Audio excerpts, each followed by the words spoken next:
तो हेलो दोस्तों, मेरा नाम है तेजस। आप देख रहे हो स्टोरी टाइम चैनल को ज़रूर से सब्सक्राइब कर देना। वीडियो अच्छी लगी तो लाइक कर देना, वीडियो को शेयर कर देना। तो चलिए आज की स्टोरी शुरू करते हैं। अनुभव हमारे जीवन का सबसे बड़ा शिक्षक है, यह बताती है हमारी आज की कहानी। एक व्यापारी था, वह राजस्थान के गांवों से मुल्तानी मिट्टी ले जाके दिल्ली के बाजार में बेचा करता था। तो एक बार वह व्यापार करने निकल पड़ा। उसने बैलों पर मुल्तानी मिट्टी लाद ली और दिल्ली आ रहा था। रास्ते में कई गांवों से गुजरते गुजरते उसकी बहुत सारी मुल्तानी मिट्टी बिक गई। बैलों की पीठ पर लदे बोरे आधे खाली हो गए और आधे भरे रह गए। अब वे बैलों की पीठ पे टिक नहीं रहे थे क्योंकि सारा भार एक तरफ हो गया था। तो नौकरों ने पूछा कि क्या करे। बंजारा बोला, व्यापारी बोला, अरे सोचते क्या हो, बोरों के एक तरफ रेत भर लो। रेत होती है राजस्थान की जमीन में मिलने वाली मिट्टी, बालू, और वो राजस्थान की जमीन थी और यहाँ बहुत मिट्टी है, तो भर लो। नौकरों ने वैसा ही किया। बैलों की पीठ पर एक तरफ आधे बोरे में मुल्तानी मिट्टी हो गई और दूसरी तरफ आधे बोरे में रेत हो गई। ऐसे वो चल रहा था कि दिल्ली से उधर एक दूसरा व्यापारी आ रहा था। वो राजस्थान वापस आ रहा था। उन्होंने बैलों पर लदे बोरों में एक तरफ रेत देखी तो बोले, ये बोरों में रेत क्यों भरी है? नौकरों ने कहा, बैलेंस करने के लिए। तो वो आदमी बोला, जो व्यापारी था, आ रहा था, अरे तुम लोग मूर्ख हो क्या? तुम्हारा मालिक और तुम दोनों ही एक जैसे हो। बैलों पर मुफ्त में ही भार ढोकर उनको मार रहे हो। मुल्तानी मिट्टी के आधे आधे दो बोरों को बांध दो तो बैलेंस भी हो जाएगा और बैल बिना भार के खुले भी चलेंगे।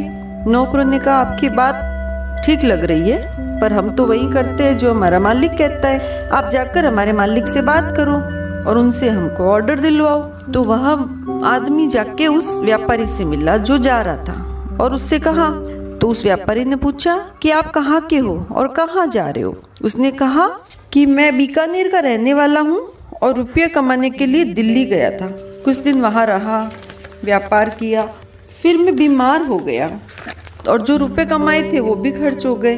फिर व्यापार में घाटा लग गया, फिर कुछ रहा ही नहीं पास में, तो फिर वापस अपने घर जा रहा हूँ। उसकी बात सुनकर व्यापारी अपने नौकरों से बोला कि इसकी सलाह मत लो, अपन जैसे चल रहे हैं वैसे ही चलो।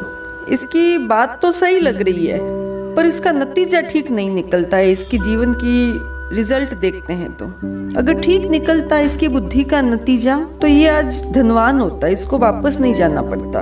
हमारी बात भले ही अभी ठीक नहीं लगे लेकिन हमारा नतीजा ठीक होता है। मेरा आज तक कभी नुकसान नहीं उठाया। फिर वो व्यापारी अपने बैलों को लेकर दिल्ली पहुंचा।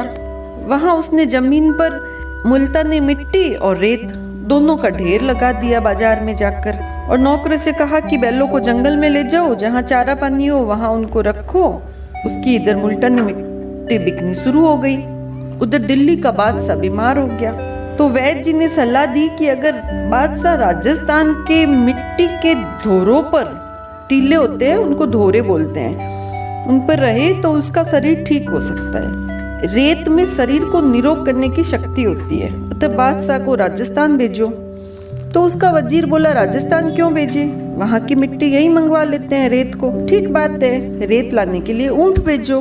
तो वजीर बोला, ऊंट क्यों भेजे, यहाँ बाजार में रेत मिल जाएगी। तो वैद्य जी बोले, बाजार में कैसे मिलेगी? बोले, अरे ये दिल्ली का बाजार है, यहाँ सब कुछ मिलता है, मैंने एक जगह रेत का ढेर लगा हुआ देखा है। अच्छा, तो फिर रेत मंगवा लो।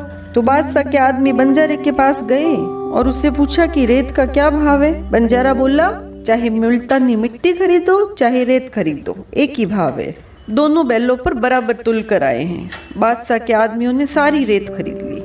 अगर बंजारा दिल्ली से आए उस व्यापारी की बात मानता तो ये मुफ्त के रुपए कैसे मिलते? तो इससे सिद्ध हुआ कि बंजारे की बुद्धि ठीक ही काम कर रही थी।